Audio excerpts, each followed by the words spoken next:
Dream foundation சார்பாக விதைப்பந்துகளை விதைப்பதற்காக நம்மிடம் கொஞ்சம் விதைப்பந்துகளை கொடுத்துருக்குறாங்க. அதை விதைக்கிறதுக்காக நம்ம இப்போ பயணிக்கிறோம். நெல்லூர்பேட்டை பெரிய கரைக்கு விதையை விதைப்போம்.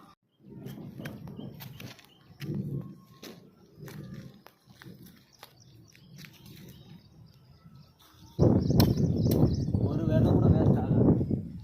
10 அடிக்கு ஒரு விதை போடலாம்.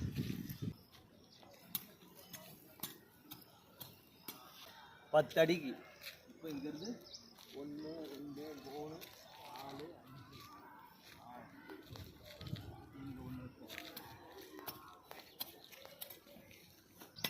புதுசாக மண் நோண்டி மழை பெஞ்சதுனால நைஸ் மண் இருக்குது. கொஞ்சம் நான் வேப்பிலை விதை கொஞ்சம் சேகரித்து வச்சுருக்கேன். வேப்ப மரம் விதை இதையும் சேர்த்து விதைப்போம் அது கூடவே.